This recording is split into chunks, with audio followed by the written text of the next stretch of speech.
Everyone to the Ordinary Council meeting of May 2025. Pursuant to Council Code of Meeting Practice Policy, 2 public forum sessions will be held during the council meeting.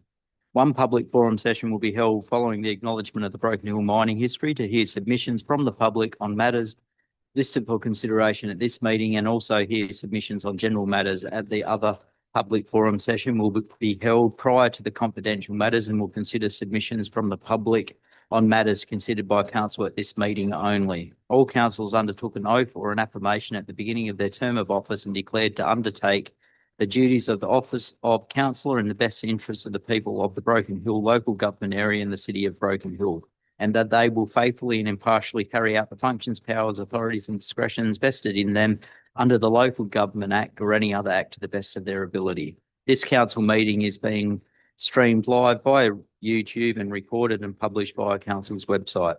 To those present in the gallery today by attending or participating in this public meeting, you are consenting to your image, voice and comments being recorded and published. The Mayor and/or General Manager have the authority to pause or terminate the stream if comments or debate are considered defamatory or otherwise inappropriate for publishing.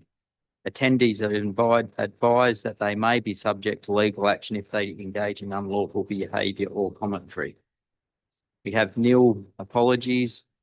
We have 1 leave of absence. Deputy Mayor Hickey submitted a leave of absence application for this meeting for a prescribed reason. Do we have a mover for that? Move Councillor Allgate, seconded Councillor Chandler. All those in favour? Carried unanimously. The passing of Cole Holzberger. I wish to advise of the passing of a former council employee, Cole Holzberger. Cole Holzberger first commenced at council in the role of community worker on 30th of April 1984. He later progressed to the role of social service coordinator, where he was instrumental in the development of council-managed Shorty O'Neill Village in Glen Street. Cole retired from the role of social services coordinator on 9th of July 1997. His son, Rowan Holzberger, who had 2 stints in Broken Hill, was elected to the federal parliament as the Labor candidate for Ford at the May 2025 elections. Bail Cole Holzberger. Is everyone happy if we just send a condolences card to family members? Would you like to say anything, Councillor Turley? No, just that certainly Carl was also very instrumental with our other services as well, and was well respected and very valued by the councillors, and gave great directions at all times. Thank you. I was a friend with Rowan, so Rowan was just elected to the Labor Party government this year after many years of trying different forms of politics. So well done to Rowan as well. Councillor Boland, deliver the prayer. Thank you, Mayor Kennedy. Almighty God, we ask you to invoke your blessing upon this council, direct and prosper our deliberations to the advancement and true welfare of the people of the council area, our state and Australia. Amen. Thank you. Councillor Byrne. Thank you, Mr. Mayor. We acknowledge the traditional owners of the land which we meet upon today, the land of the Willakali people, and pay our respects to their elders past, present and emerging. Thank you. Councillor Gillett. We take time to reflect, remember and honour the over 800 miners that lost their lives and those that were crippled or maimed on the liner load. We thank the brave miners and their wives who were part of the 1919-1920 strike that lasted over 500 days and delivered a 35-hour working week. Mining is our past and future. Thank you. The first public forum session of 15 minutes duration will consider submissions from the public regarding matters listed for consideration at this meeting and also on general matters. Public has been advised through notices on council's website to register by 4 p.m. today if they wish to address council during the public forum session. Members of the public who have registered to address council will be given preference, and then if time permits, anyone else present in the public gallery may address council. Speakers are allocated 2 minutes to address council. Council didn't receive any public forum registrations. Do we have anyone in the gallery that like to speak? Peter? We got a microphone.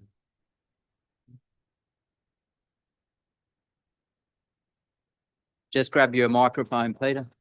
That's all right. Yeah, go there. That's all right. They will get microphone.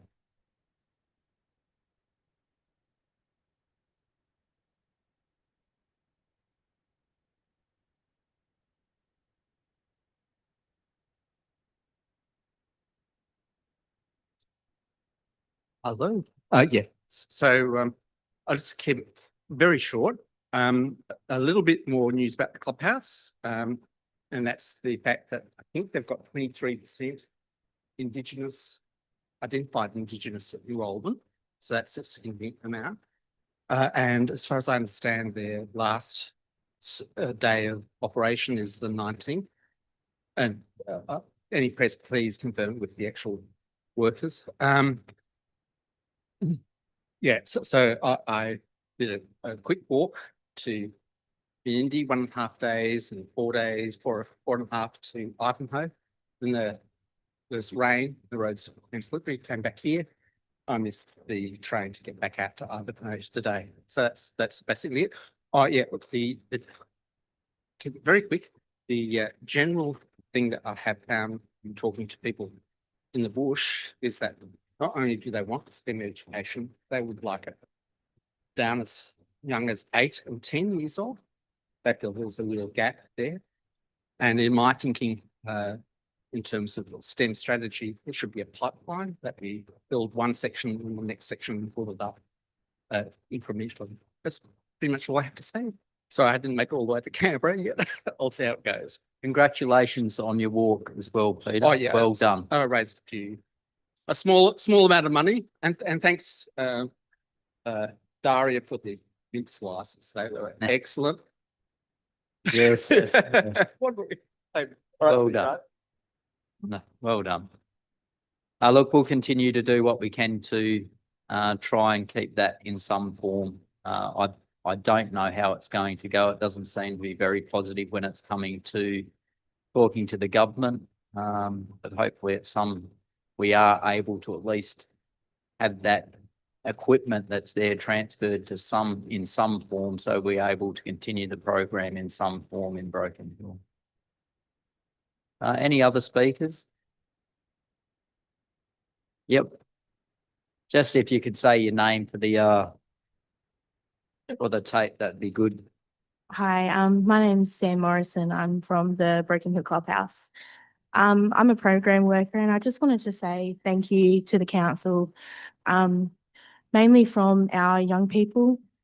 We had a big session today. We were letting everyone know that we're coming in to see if there was any updates or if there was anything at the moment. We've been told by our management that our last session will be Thursday, the 19th of June, which is a real shame, considering we now have 78 young people that are registered for Clubhouse.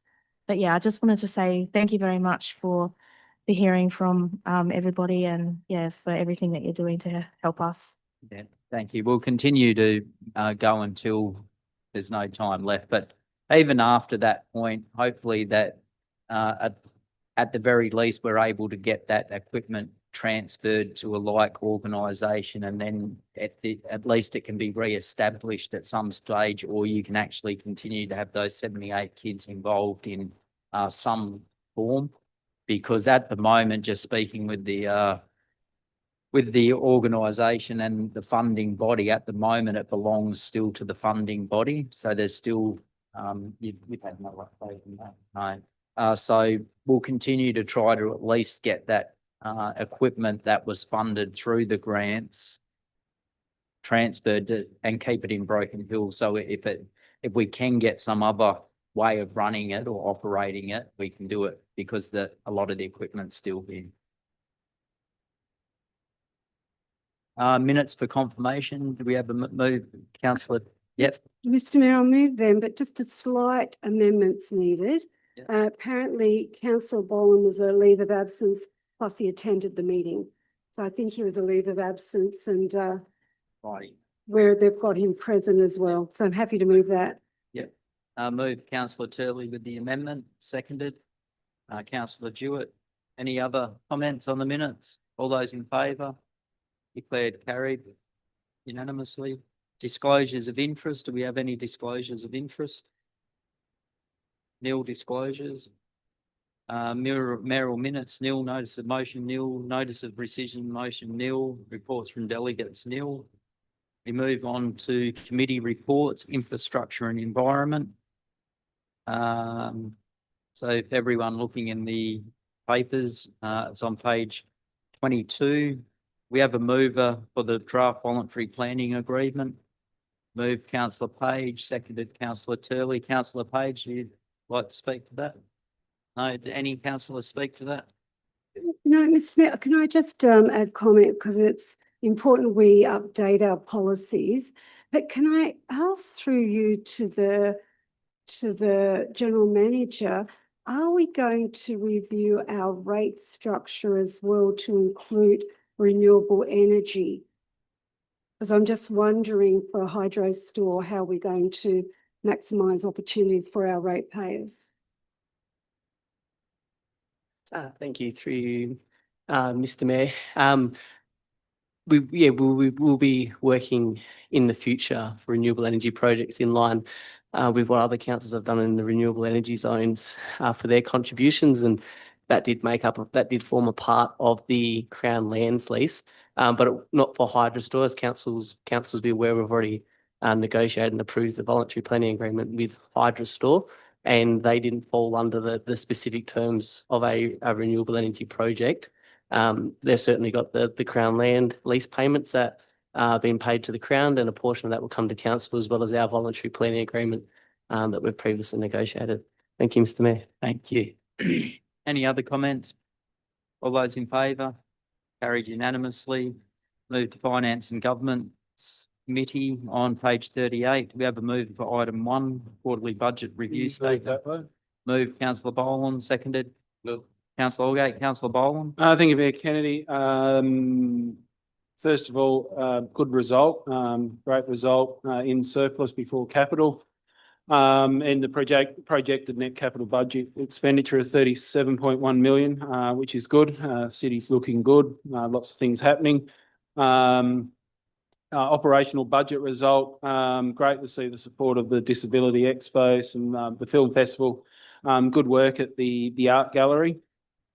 And then obviously the depreciation, that is what it is. As I mentioned at the committee meeting, it was disappointing to see the 135,000 had to be repaid that the library got for a grant to record oral history from the members of the local Indigenous community due to difficulties finding someone suitable to undertake the work.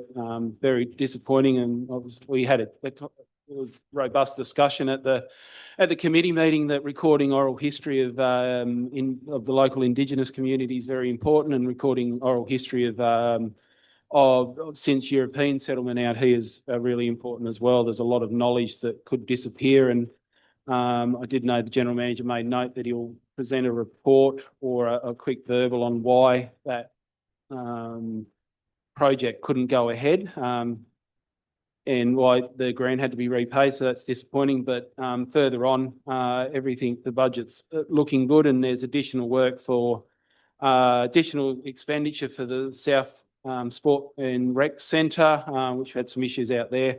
And it's good to see an answer with the smart lighting. They need to be upgraded to a 4G telephone network. I've been fielding lots of questions about those lighting, and now I know that it's obviously the 3G shutdown has affected those lighting infrastructure. So it's good to see that they'll be back in operation shortly, and some improvements to the Memorial Oval, which is great, and obviously some capex into the aquatic centre. So good budget overall, and the city's looking great, and some smart spending of money, but it's just that question around the grant.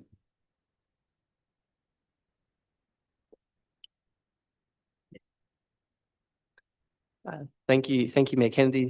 Through you, happy to provide a short verbal update in regards to that grant, and then provide something more formally at a later date. We did struggle over a number of years, 2 years to be exact, in regards to finding a suitable person to undertake that role. it was a tricky situation in regards to you had to find somebody with the appropriate background and knowledge that also was approved upon and comfortable with the local traditional owners to be able to provide that information to.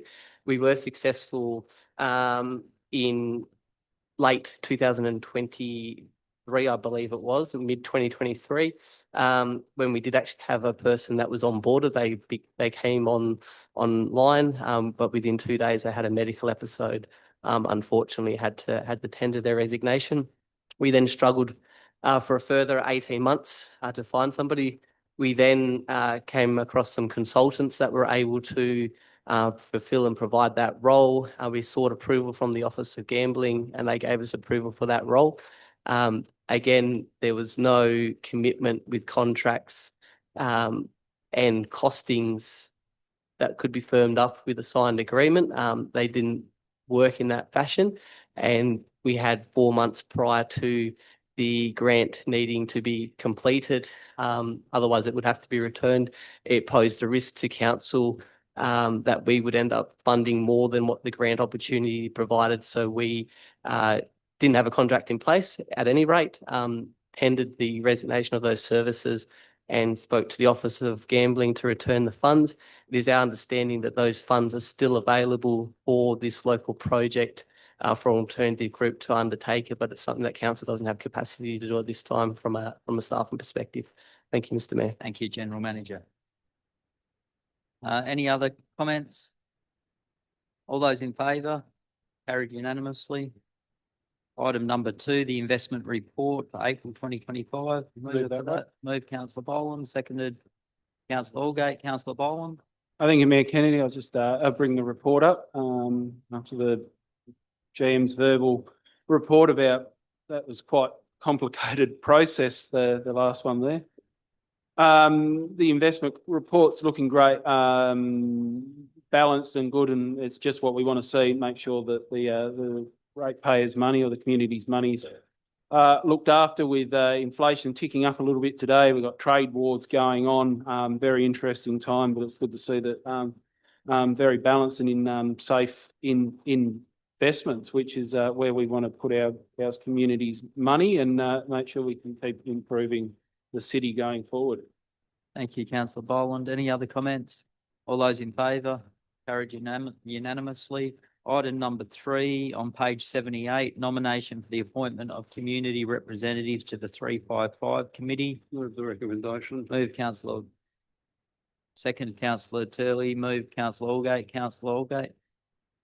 It's just nice to see that we are attracting the odd volunteer, and I congratulate Kevin Stacey on his appointment tonight. Yes. Any other comments? It's a good committee, the Picton Oval Committee, so hopefully he enjoys it. All those in favour? Carried unanimously.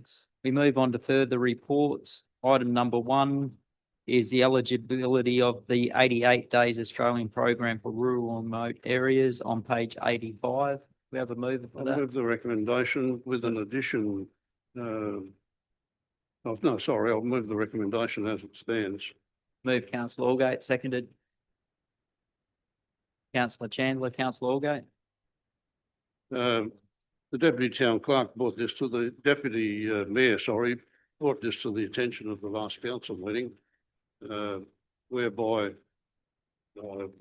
they call it working holiday maker, 88-day program, whereby tourists who are on a visa can work for 3 months in isolated areas or rural and remote areas. But unfortunately, in the western region around Broken Hill, the places like Tibooburra, Carey, and so on, Menindee and whatever, they use the same postcode as Broken Hill, and they haven't, because of the postcode confusion, they're not permitted or not eligible to employ those people on a 3-monthly basis. So I think it's important that the council further investigates that and brings it to the attention of the relevant ministers to have it corrected. We need a seconder for that. Seconded. Councillor Page, would you be happy if that we sent correspondence off to the local member, Jamie Chaffey, who has just been elected Certainly. to the local seat, but he also understands that Tibooburra is 300 kilometres away from Broken Hill, and they may have the same postcode, but there actually is no area in the whole of New South Wales that is more remote than Tibooburra. It is on the Queensland, South Australian, New South Wales border, or just away from that, to give people an idea of how remote it is. And I think the problem is people like Minister Tony Burke might not understand that this is not a place that's a couple of k's out of Broken Hill and has the same postcode. This is a place that is as remote as, not only as remote as you can get in New South Wales, as remote as you can get in the whole of Australia. So perhaps going through our local member, he may be able to emphasise to the Department of Home Affairs the importance of the 88-day visa program for not just Tibooburra, but Paxtat, Saddle, Pooncarie, and all the areas that may have a postcode that makes them look like they're in a regional centre, when in actual fact they're in a very, very remote area that doesn't have much of a population and cannot staff with the people that live in those areas. You Agree, happy? Alex. You accept that, councillor Hallgate? Include that. You're happy with that, councillor Page? Any other discussion? Can I just add to that as well? I mean, this issue can affect our tourism trade here in Broken Hill. I am in communications regularly with Peter out at the Silverton Hotel, and it's certainly something we've been chasing as a liquor accord, which Councillor Turley also sits on, and it's going to start affecting their ability to trade out at Silverton, and that's a very important tourist spot for the Far West, and Broken Hill gets the benefits out of that. So, yeah, I'm really not understanding what they think is remote. I mean, Broken Hill is remote in itself, but we've got an employers pool, and talking to Pete out at Silverton, they just can't get people to drive 30 k's. And certainly they would have to start looking at their hours if they can't access this pool of employment. So what the problem is the postcode. They share the same postcode as Broken Hill, so they're classified as Broken Hill under the postcode. So they need to be able to differentiate between the postcode, small centres that use the same postcode as larger centres. The old copy and paste. Yep. Exactly. One size does not fit all. Councillor Turley? Thank you, Mr Mayor. I was also going to add that our new federal member has just been appointed Assistant Minister for Agriculture and Resources. So, you know, we would hope that he will have insight into these issues, but particularly around our agriculture area out there that also requires workers. Yeah, thank you, Councillor Turley. All those in favour? Carried unanimously. Item number 2 on page 88 is correspondence report, Sacred Heart Parish Primary School excluded from the PWSA carnivals and gala days. Move the recommendation. Councillor Allgate. Move the seconded. recommendation, Councillor, Mr Mayor, Yep. with an addendum yep, no. Yep, move, Right. yep. that in addition to recommendations 1, 2 and 3, we have a number 4, and it reads, to the extent the council notes its disappointment that the Sacred Heart School is not included in all school gala days.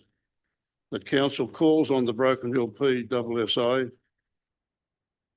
to include all schools in Friday combined sports days, and notes the negative impact resulting from the decision to stop Friday combined school sports. This decision affects the mental and physical well-being of all the students involved.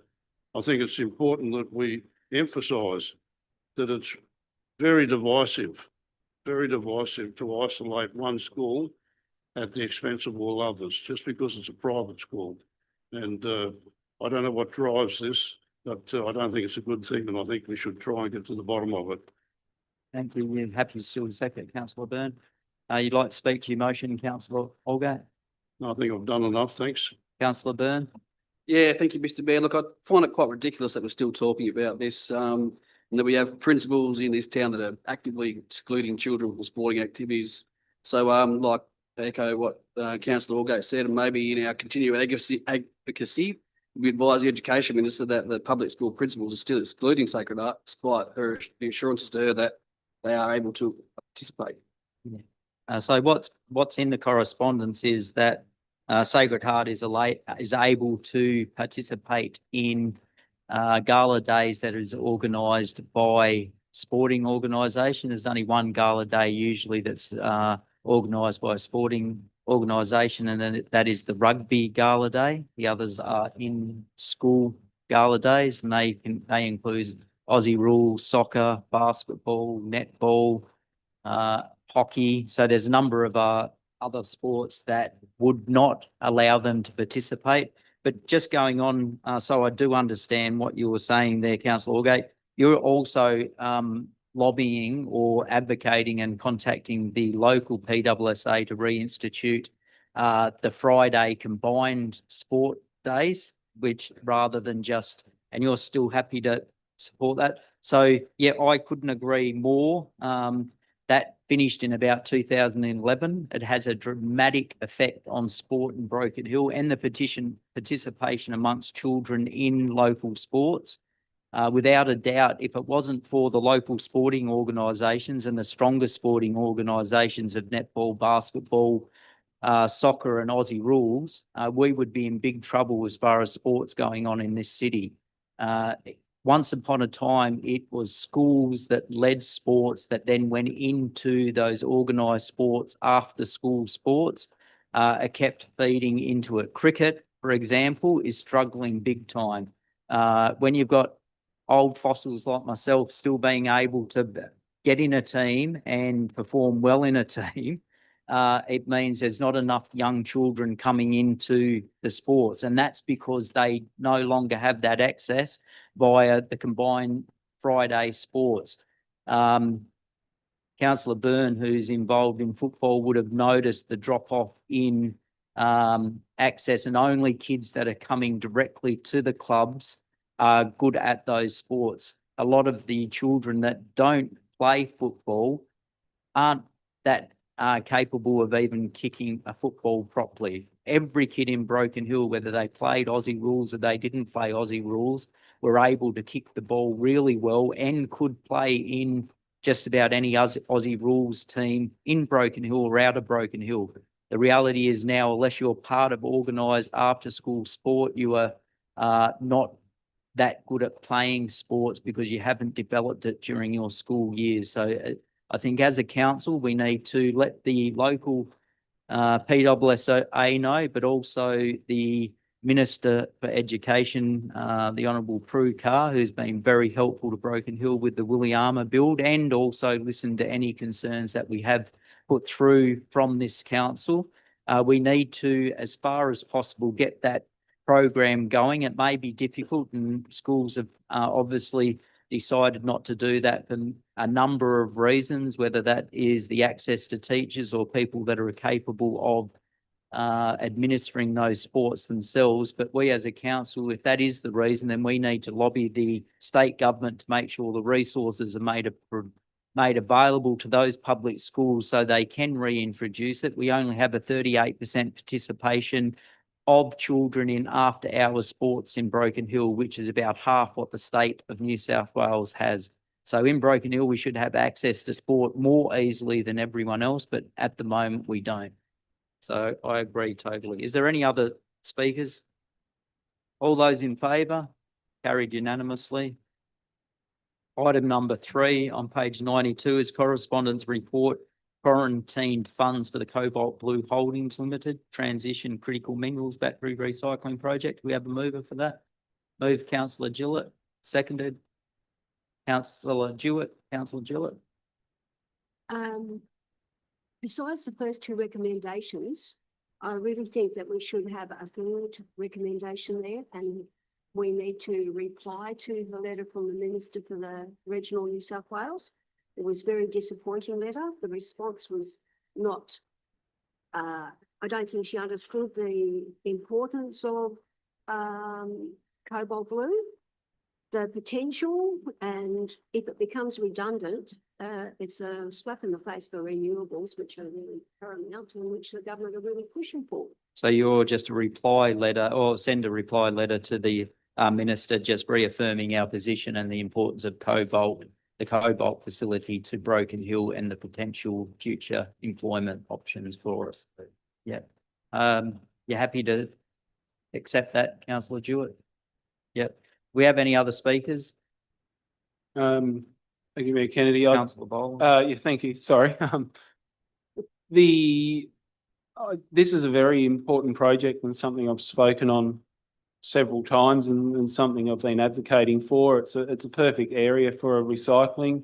There's going to be more and more batteries that need recycling, and Broken Hill has the right climate for it. It's an industry. It keeps that facility out there going, and it means that batteries aren't being sent offshore to be burnt.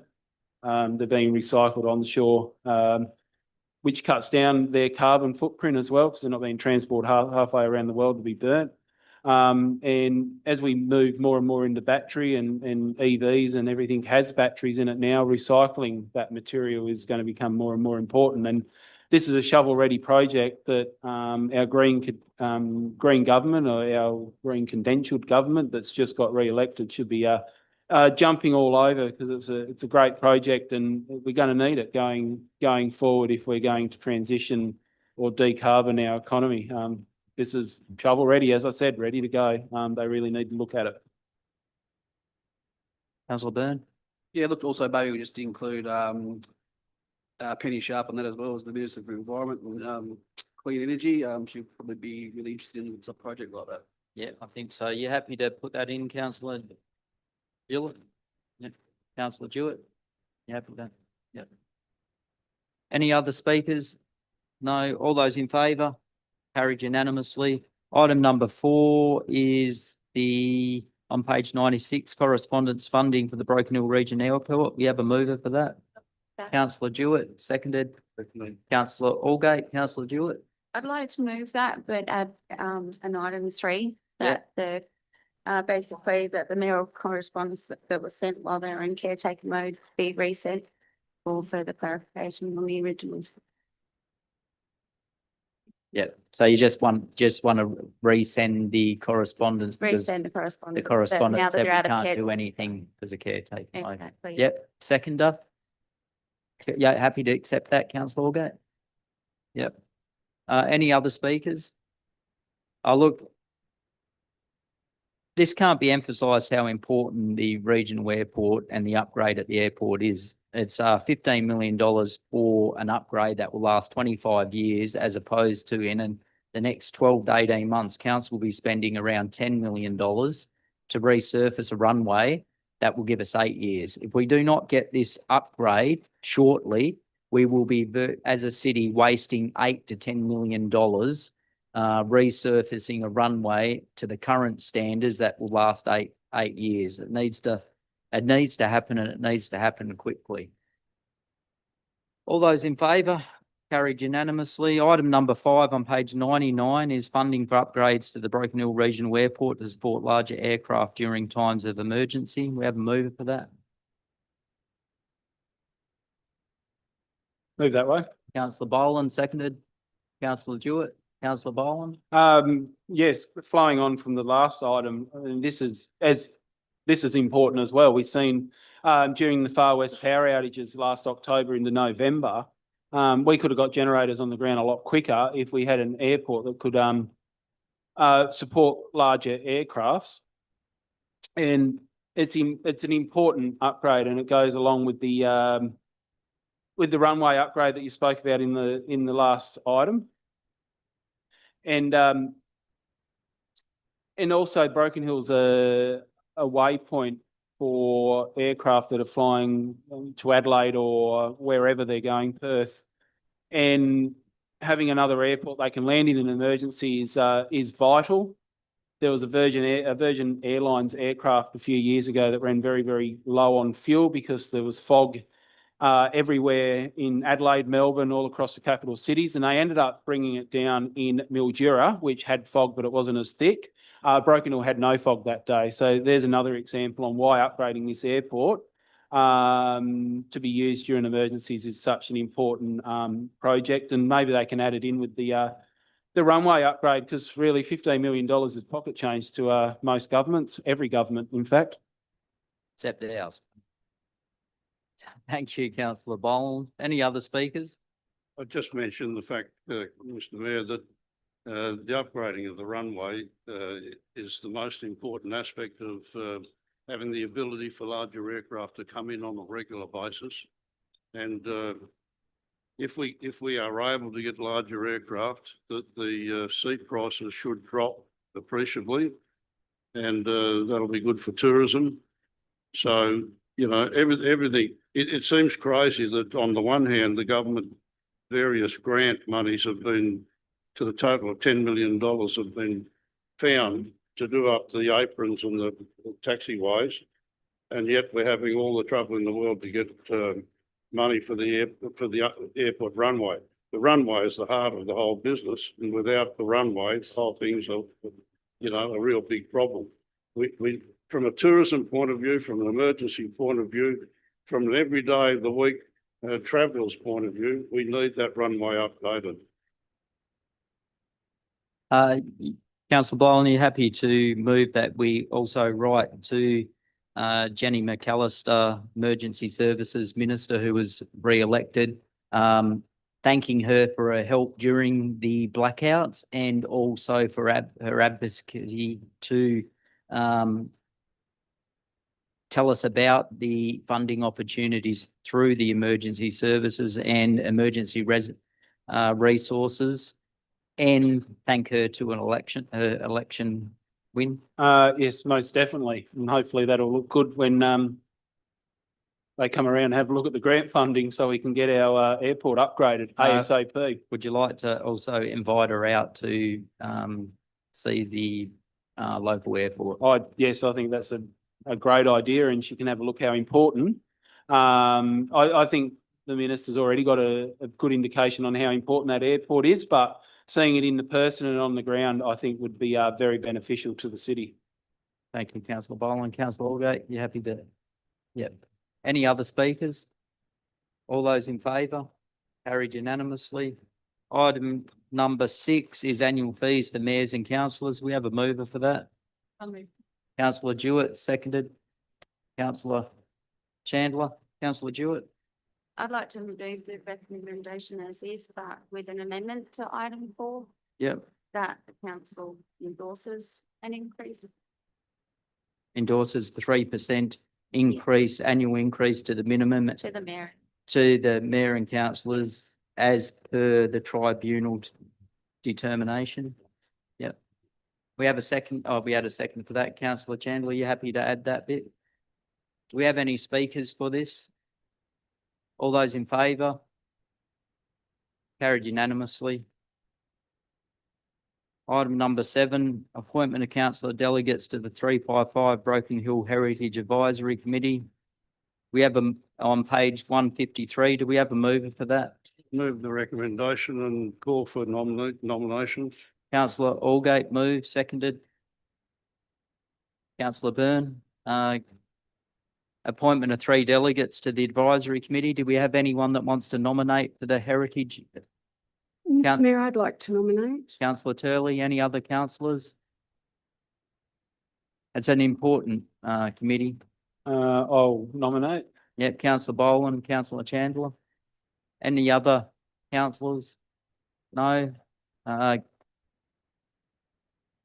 Well, are you still keen to be on it, Councillor Boland? Is there someone else that Yeah. wants to be on it? That's fine with me. I've already sat on it. So yeah. So councillor Turley, councillor Chandler and councillor Gillett. Given that there's only 3 nominate for that position, all those in favour? Carried unanimously. Item number 8 is amendment to the Code of Meeting Practice, change of name of standing committee. Do we have a mover for that? I'll move that. Councillor Jewett, seconded. Councillor Turley. Councillor Jewett, you like to speak to that? It's pretty straightforward. It's just to amend that so that it aligns with the new name of the committee. Thank you. Any other speakers? Or, councillor Byrne? Yeah, just for just myself, just a matter of reason for the name change, that's all. Thank you through you, Mr. Mayor. The proposal for the name change is this just to line up with our director's portfolio. So we have the Infrastructure Environment Committee, which is Mr. Howard's portfolio.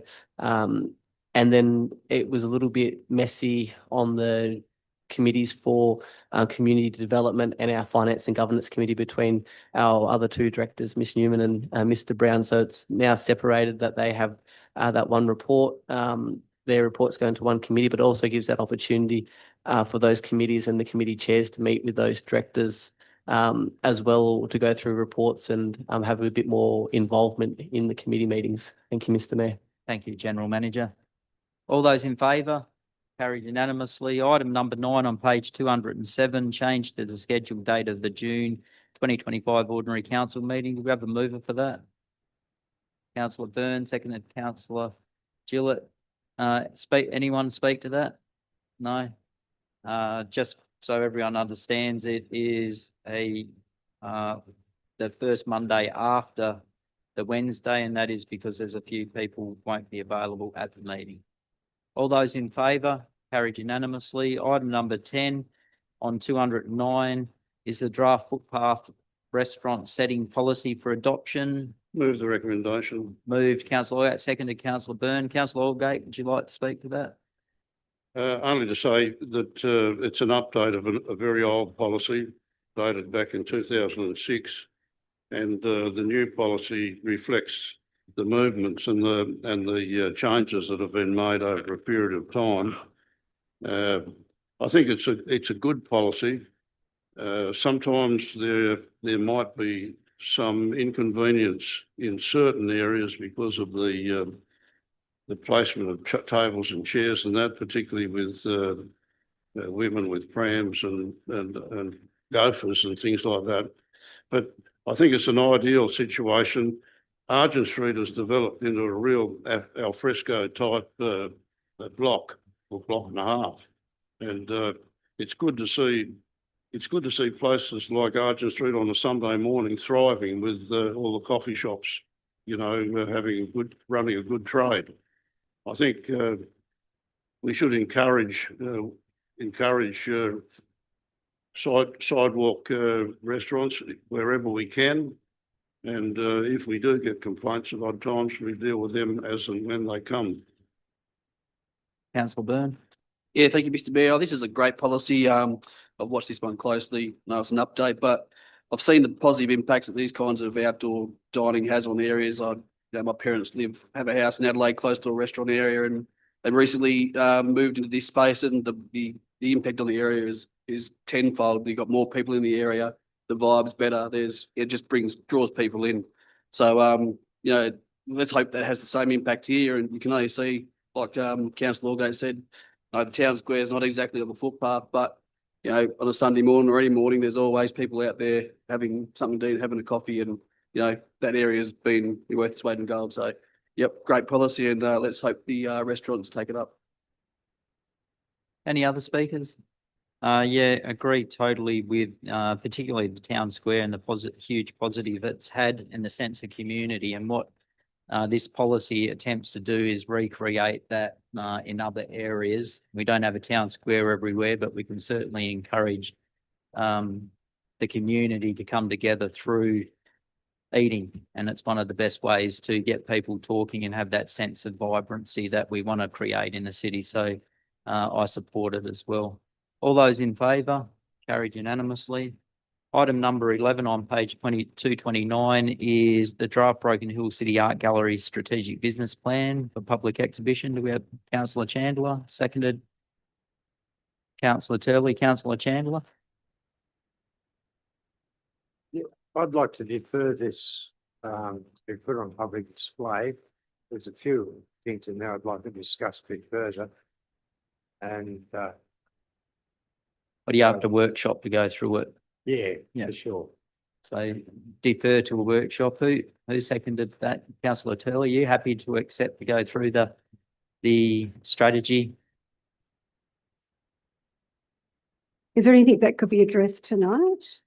Councillor Chandler? No, I'd really like to go right through it. Okay, well, I think it's far better to make sure we've got a document that's well considered before we put it out on public exhibition. Thank you, councillor Turley. Any other speakers? All those in favour? Carried unanimously. Item number 12, the draft Albert Kirsten Mining and Mineral Museum Strategic Business Plan for public exhibition. Do we have a mover for that? Moved councillor Byrne, seconded councillor Jewett. Councillor Byrne, are you second the recommendation? Councillor Jewett? Councillor I'll Byrne? withdraw, yeah. No, you. Right, I can. yeah. I'm fine. Councillor Jewett?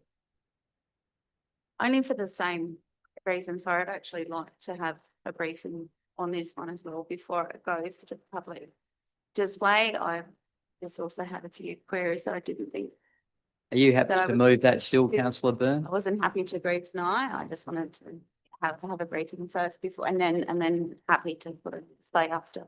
Well, councillor Burns is happy to still accept it as the Yep. mover, and you're happy to accept it. Look, these are really important documents to the Broken Hill City Council, and there's a few things in there that I'd like to go through and speak about, because even though the documents are very well written documents, there's things in there that I would at least like to have explained. And we could go through it tonight, but that'd be like going through it as a committee level, and it's not really as a council meeting should be going through, unless you have a few distinct, extinct questions, then you shouldn't be doing it. Councillor Byrne, like to speak? No, I'll wait now since I had some stuff to, but I'll wait till, yeah, next time. Councillor Turley? Mr Mayor, I wonder if there's an opportunity in the future then that at our committee meetings that we spend more time discussing these, so that when they come to the council meeting, they're not delayed for the staff, especially around budget, that we are going into a new financial year.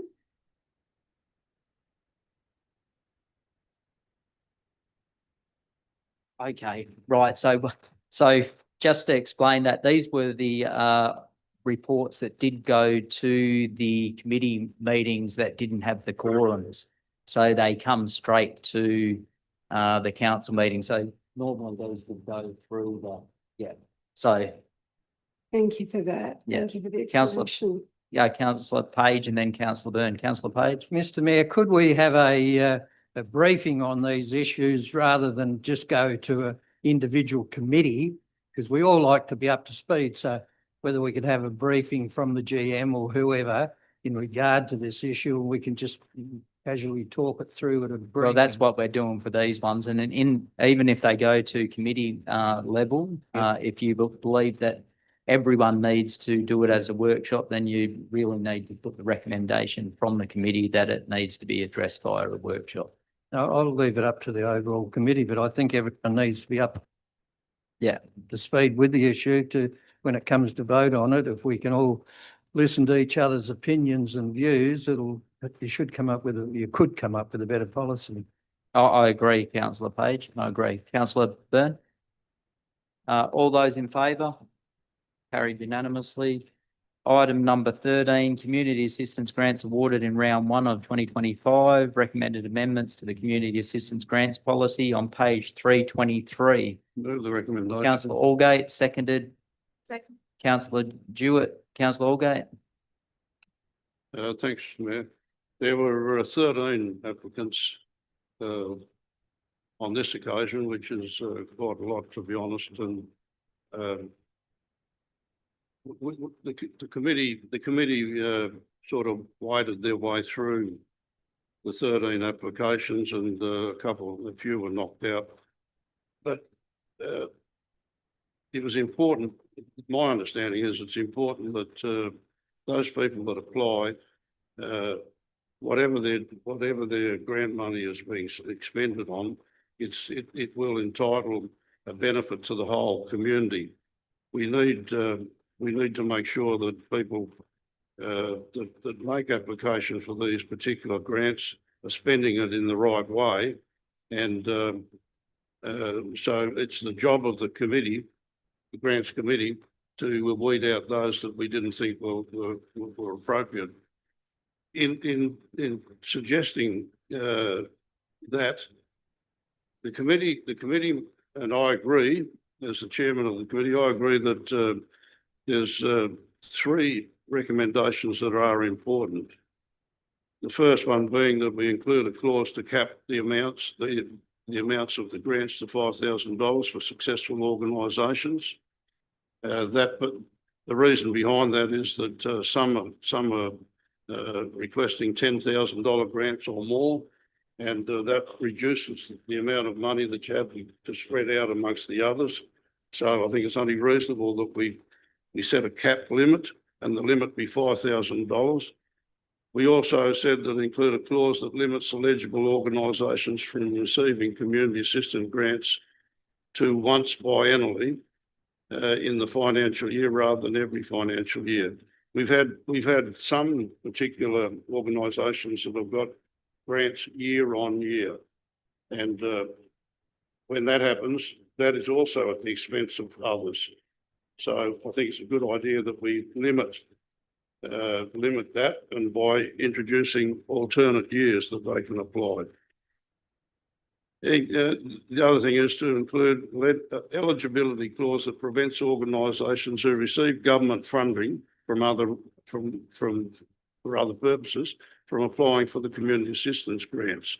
We did have applications from groups that have access to government funding, and it's the committee's view that we shouldn't be considering them. So I'd suggest that the council consider incorporating those recommendations, because they will be important in years to come, and the money will then be spent on a far more equal basis, and more people, more grants, more groups will get the grants. Any, councillor Turley? Just a quick one, and I just have to say that I was personally disappointed for the Sydney Youth Orchestra. I know our community and our young people absolutely benefited from their visit.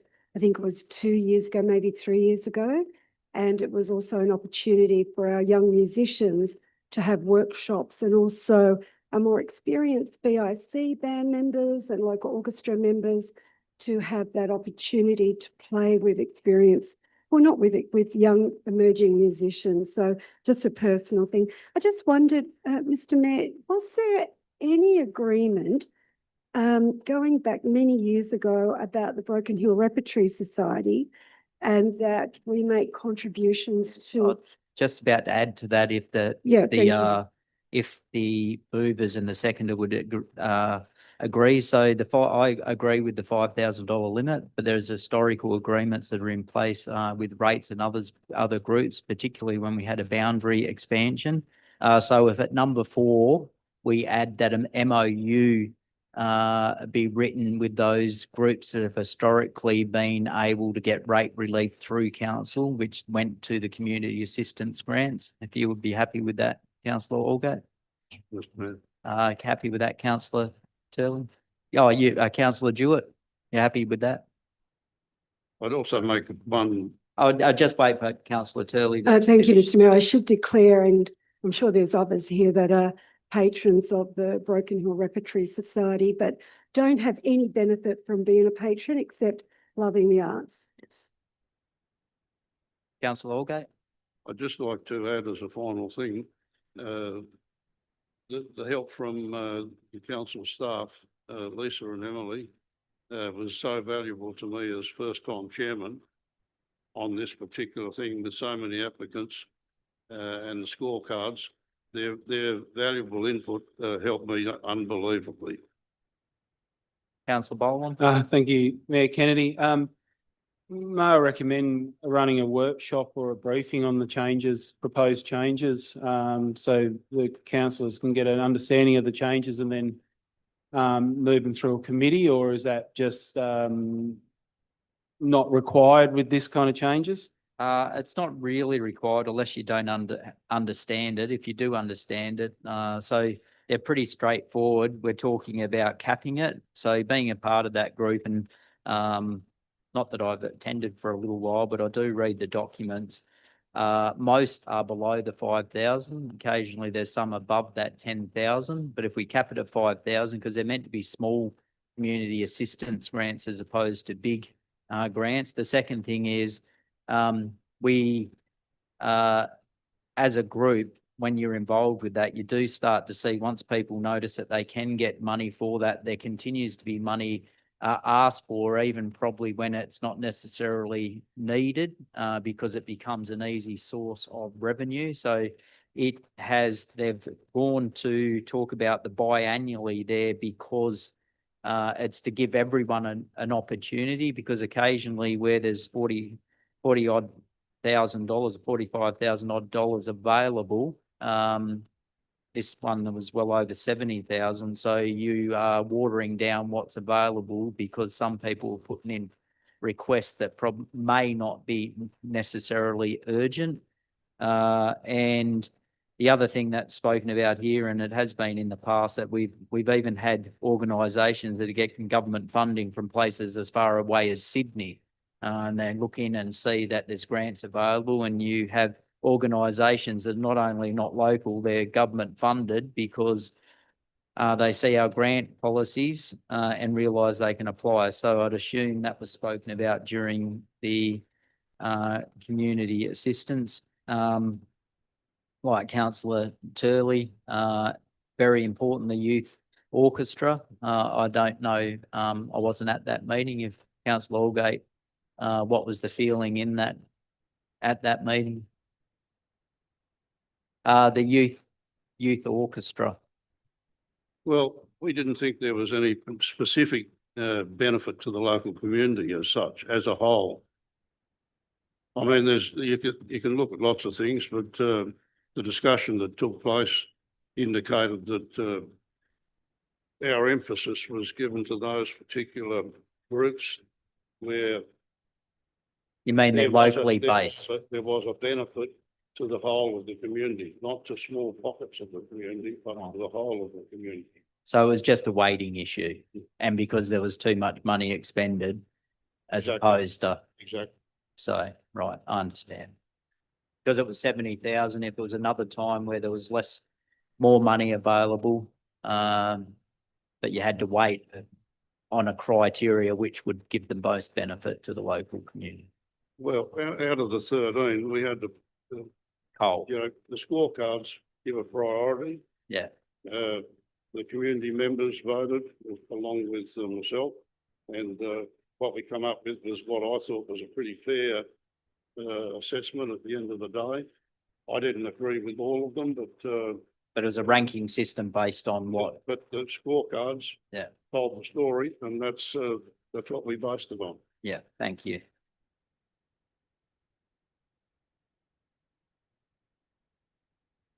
Yeah. So the other one, if councillors, so with the Carol by Candlelights, which has been granted $5,000, we've always given the Sturt Park for free. Are we happy to continue to add that as an addition? We didn't have the money. No, but you're happy to Yes. increase that to the Sturt Park for free? Yeah. Yeah. Oh, yeah. Oh, yes. So, sorry, you're happy with the memorandum of understanding with Carols by Candlelight, because that's a yearly event as opposed to a biannual. So you're happy with a memorandum of understanding there? More than happy. Yeah. Councillor Jewett, any other speakers? All those in favour? Carried unanimously. Item number 14 on page 333 is the local traffic committee meeting held on Wednesday, the 14th of May, 2025. Move the recommendation. Councillor Allgate, seconded. Councillor Jewett, Councillor Allgate. meeting was a pretty progressive one. Once again, 95% of the matters dealt with are parking issues, and there's been a lot of parking issues. The ongoing work in Thomas Street has caused a bit of inconvenience, particularly to people who are having dialysis treatment. They can't walk from one end of the hospital to the exit. But there've been temporary arrangements to rectify that by putting two angle parks or 2 5-minute parks right outside the dialysis unit. Most of the other things rely on the Director of Technical Services and Environment and his staff to check on a lot of things in terms of what is being used, what isn't being used, like the YMCA application for the a staff parking spot at the front of the aquatic centre. The change of a taxi rank in that same location to a loading zone. There are a whole host of things that have to be looked at, and they'll take time. One thing that was pleasing, I thought, was at the William High School, the information came to the committee saying that in terms of parking at the William High School, there were there's provision for 51 parks on site, and there's 57 on-street parks. There's 68 staff members apparently destined to work at Williama, so the bulk of them have off-street parking, which is a good thing. There have been big buildings, big building developments in the town, like the health centre in Crystal Street, that didn't provide any parking, and so that's been addressed. Drop off. 5-minute drop off, kiss and drop people that parking at Alma School. Complaints about parking in Comstock Street. They're all being addressed, but they take time. Yeah. I do see that also 4 angle parks reduced at Chloride Street at the entrance. That'll make a big difference. So that's a good outcome for people that did talk about that. Another thing that will be really important, I see there that forward to council's ranger to monitor areas for illegal parking and address as appropriate. So council's also looking at marking bus stops in yellow and clearly labelled. That will have a huge impact on illegal parking in bus stops. So well done to our manager of infrastructure and the general manager and the traffic committee, because I think that will be really important when it comes to taking care of a lot of that illegal parking without having to employ extra people. People, when things are clearly marked, don't like to break the rules because they see yellow paint as very authority, as opposed to a sign that you can say, oh, I didn't see it, or I didn't see what time it had on it. So I think that will make a really big difference.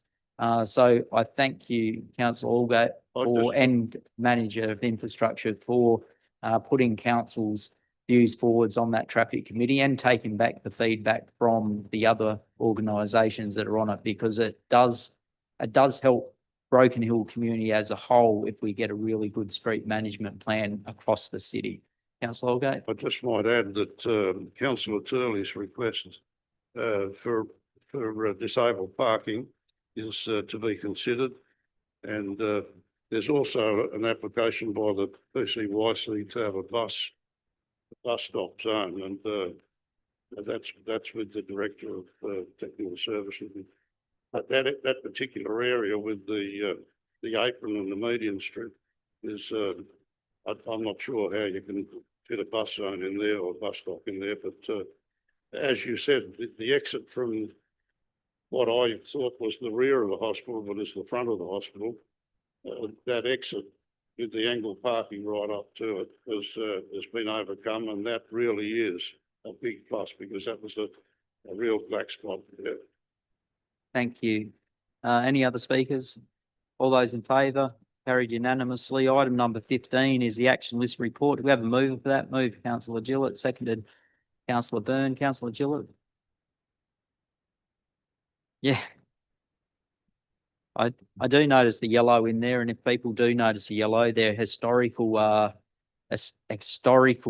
motions that have been on council. Most of them are held up because of Crown lands. There's, if you see it, it's just continue follow up by council's administration staff to follow up, and you see ongoing with the occasional return correspondence, and then ongoing. So that's not council that's holding up or keeping that yellow. That is usually from some other body that has taken their time addressing it. So there is, you take those out, there's actually a lot of green. So well done. All those in favour? Carried unanimously. Item number 16 was questions taken on from the previous meeting. There was nil. 17 questions for the next meeting. Do we have any questions? Councillor Byrne? Yep, I've got 3 and Yep. through you to the general manager. I'm just after an update on the Patton Street Shopping Village street signage that we requested back in October. We spoke about for those in that area. Was the Patton Street Shopping Village signage about the food and whatever in that area? Yep, take it on notice, but you happy to get something for the next committee meetings? Yeah. Second one being National Reconciliation Week. Can I get an update? Doesn't have to be now, on whether the terms of reference for the Reconciliation Action Plan Committee have been started, and if they haven't, when will that process start? You happy to answer that? Yep, thank you. Through you, Mr. Mayor. I believe the invites for the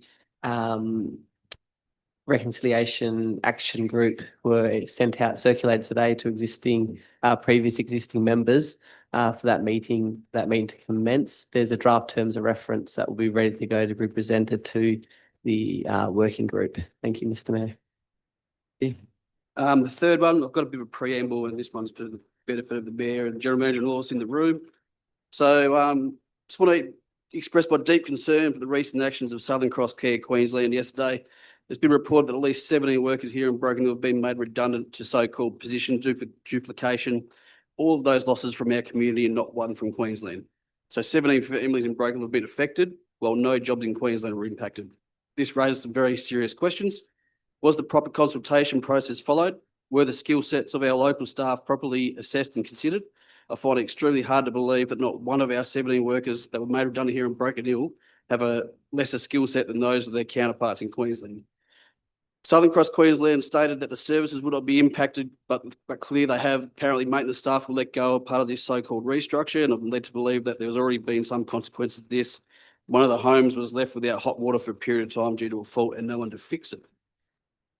So the question is, I propose that council writes to Southern Cross Queer and asking for an explanation to why the redundancies have come from Broken Hill and why the skills and experience of our local workers were apparently disregarded. And could council write to Southern Cross Queensland, make a representation on the aged care admin workers that made redundant yesterday, expressing a disappointment in these redundancies.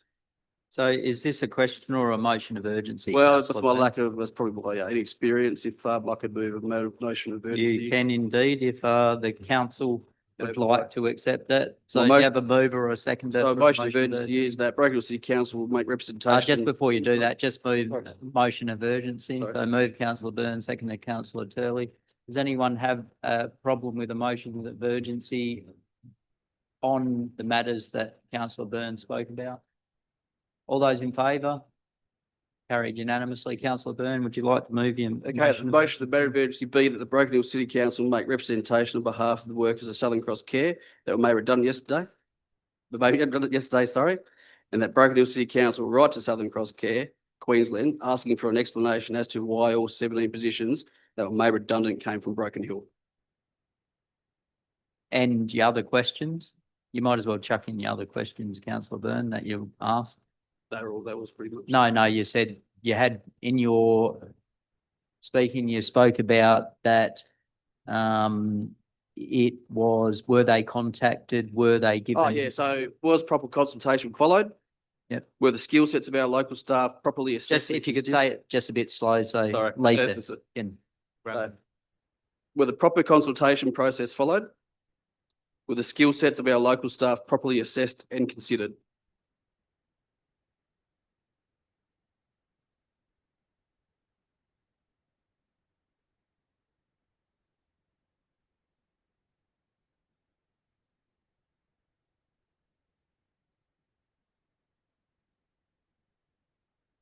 Got some others there?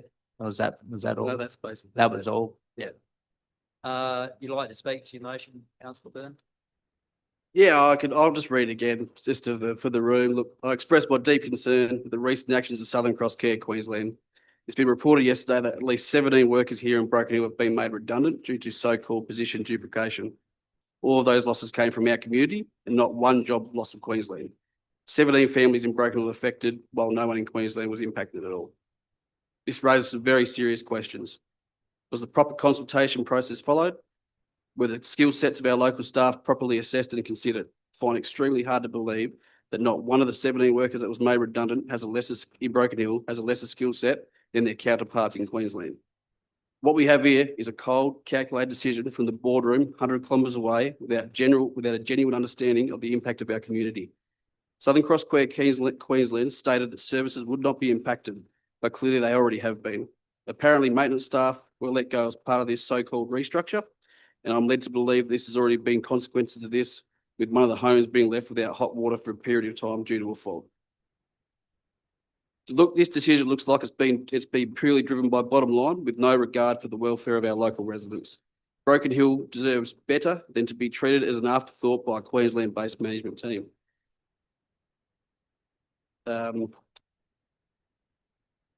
This council needs to stand by a community of those who have lost their jobs. Those who have lost their jobs elected us to our positions. We stand with them and we expect the answers as to why our community has been treated so poorly. Thank you. Thank you. Any other speakers? Could I ask Um, a quick, Sorry, I was just going to second that motion because I don't know if the Yeah, motion. no, I put you itself- down for second, councillor Till. Pardon? Yeah, I I've got you thought that down. was for a matter of urgency. Oh, right. No, you're happy Yeah. to second that Yeah. one as So well. I'm happy to second that and just say, Mr. Mayor, I think this came as a shock to all of us. And I think just following, seeing the collapse of Healthscope, and you see that not having sufficient local knowledge and corporate knowledge management impacts the outcomes for our community. And certainly when you look at nursing homes, and I've worked in one when I was a young nurse, everyone plays a part. And that is the critical part, whether it's the chef, whether it's the maintenance person, whether it's the coordinator of the activities, they all play a part for a better experience for our elderly to be in a nursing home care service. I'm surprised. I understand that Southern Cross Care met with us last week. I had to attend a business in Brisbane, and so I wasn't able to attend, but I understand this was not discussed with us, which was a shock because seems to be a bit of experience lately that we should be consulted, and especially that there is a new board that has taken over. Our thoughts are certainly, for my thoughts, are with the former board that would have taken a tough decision to step down and have a bigger organisation take over their baby, something that they nurtured for many years. And for that, and for the staff out there, and you know, we're hearing stories about other hours being restricted of carers. I think that we should ask for some answers. Thank you. Any other speakers? Councillor Chandler, you ask a question? I'd like to ask, how many people from Southern Cross Care, Queensland live and work in Broken Hill? From what I'm led to believe that the positions were duplications of Southern Cross Care Queensland taking over locally, and that all positions that were made redundant in Broken Hill, there will be no positions in Broken Hill, they'll be done remotely. So it wasn't just management, it was all the staff, like the last staff. There's at least 17 admin staff ranging from the finance through to policy, through to governance, that frontline staff weren't impacted, but there'll be, by all accounts, no local admin staff in the offices in Broken Hill, apart from one person in HR. So has the union movement been organised? Like, look, it's really important that council gets involved in this, but you'd think if employees at a institution that, and I agree with Councillor Byrne, to be told at such a, well, given such short notice, surely the local union movement is involved in this. I have not heard anything from the local union movement on not one comment so far from the local union movement. I was on the radio, I'll be on the radio tomorrow to speak about it. I was on the news this morning speaking about it, but I have not heard from the union movement, which is disappointing for me. Mr. Mayor, I don't know if they're, like, I don't know if they're aware there would be several unions would that cut across to this, including the Health Service Union. I reached out to the Health Service Union today. Now, if they were aware of this, they would have reached out to me straight away. I've missed the call that's come in tonight from them. So I don't think they've been consulted that I'm aware of. I don't know if Councillor Byrne is aware at all. I'm not even aware that some of these admin staff may even be members of a certain union. They were staff positions, so. But still, we're talking about the importance of aged care to Broken Hill and the effect that it has on other employees. Surely we have a union that's interested in 17 people that have lost their jobs in Broken Hill, which maybe hasn't been consulted to. And this is from your comments made here tonight, and I agree quite strongly with those comments. But councils, we advocate, we lobby, we do. We are not the people directly involved. I have spoken to one or two people off the record about it because they don't want to say on the record what's going on. So I'm not in a position where I can actually even get to the bottom of exactly what has been consulted with, what hasn't been consulted with. But why isn't the union, why haven't the unions made a statement, our local unions, even if it's not a direct union implicated? This is Broken Hill here. We've got 17 people that have lost their jobs, 17 locals that live here in Broken Hill that have families, that have people that live in here. Why isn't there more being done by the people that understand industrial law, the people that are involved in industrial law?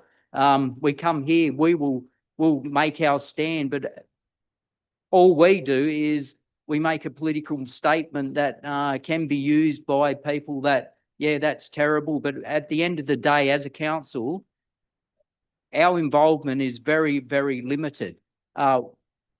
Again, why haven't they come out? This is now a couple of days old. This is not one day. This is not 10 hours or 5 hours. This is a couple of days now, and we haven't heard anything. Has anyone heard anything from I think that's probably the issue. Have they been consulted? But as I said, I've contacted the Health Service Union, and they've just got back to me tonight, and I'm waiting to hear if they're aware of it at all.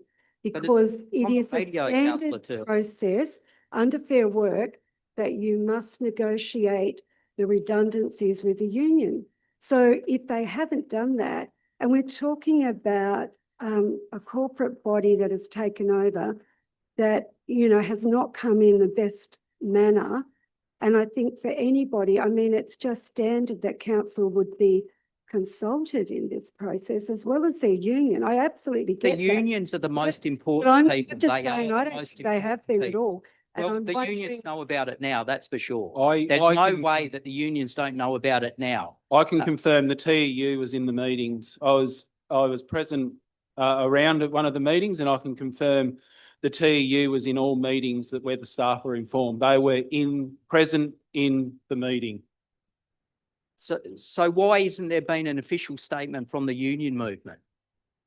The question for the union is that why? Well, can we add that perhaps to the correspondence being sent? Why has there not been an official statement from the union? Yep, I'm happy to add that to, with the relevant unions. You happy with that, Councillor Shirley? And I'm sure there is two, but there may be three unions. Just besides that point, I'd like to just say, look, what disappoints me greatly is it was only last year I attended the 50-year anniversary of Southern Cross Care Local, which Southern Cross Care Queensland was at, and spoke so highly of our local Southern Cross Care. Look, we all understand that when places take over, there is a duplication of roles and there will be people that do become redundant at some time. I don't agree with the way that this has happened at such short notice in such a short amount of time to do this. And I think this is probably where you'll find places that are a bit bigger than Broken Hill don't understand the way that Broken Hill operates and how close most people are, how we do know.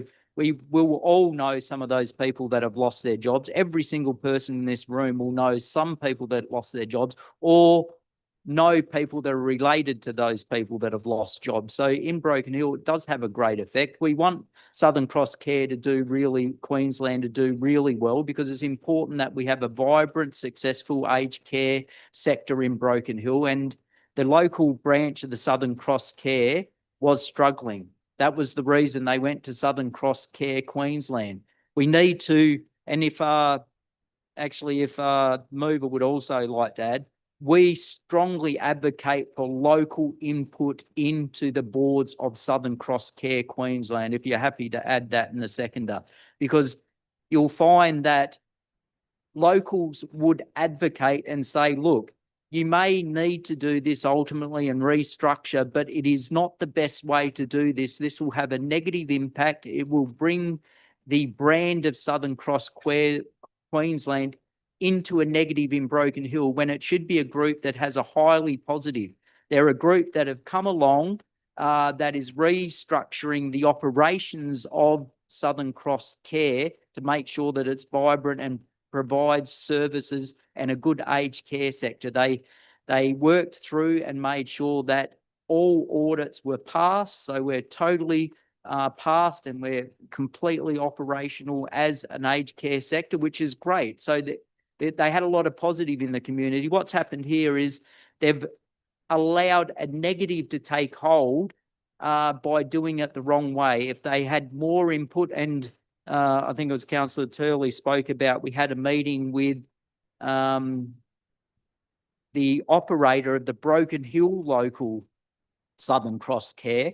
Now, they were employed by Broken Hill Southern Cross and were informed, I understand, at the time of everyone else being informed. So there was no opportunity for that person who was giving us an update of local operations, who probably wasn't aware of what was about to go down either. So we can all have conjecture and point fingers, but I would strongly doubt that the person involved that gave the presentation to council knew exactly what was about to come. So like everyone else in this room, very disappointing, but ultimately, and I think we can all agree with this, is the most important thing to Broken Hill is to make sure we have a vibrant aged care service that looks after our aged care residents firstly, but they also must take into account local conditions and make sure that anything they do limits any negatives to the local community. Any other speakers before we wind that one up? All those in favour? Carried unanimously. We have a public forum section, a second public forum session, which will consider submissions for public regarding matters that were considered by council at this meeting. Speakers are allocated 2 minutes each to address council. Is there anyone that would like to speak? Ros, if you'd just like to say your name for the tape, thank you. Hello, Ros O'Connor. I've been away for a while and I came back to look at this great council newsletter, and on the front, great picture of the netball courts. Terrific. So I see Sunday, the 29th of June, the big opening. I haven't been in contact with any of the committee, but I'm just so excited when I saw that. That's really great. Thanks very much, council. But the next meeting's on the Monday after that, so I hope you'll be able to still go. I'll be there. I wouldn't miss it under any. You'll be there, or yeah, no, everyone will be there. Good. Okay, thank you. Any other speakers? No. There are nil confidential matters. As there is no further business for council to consider, I declare the ordinary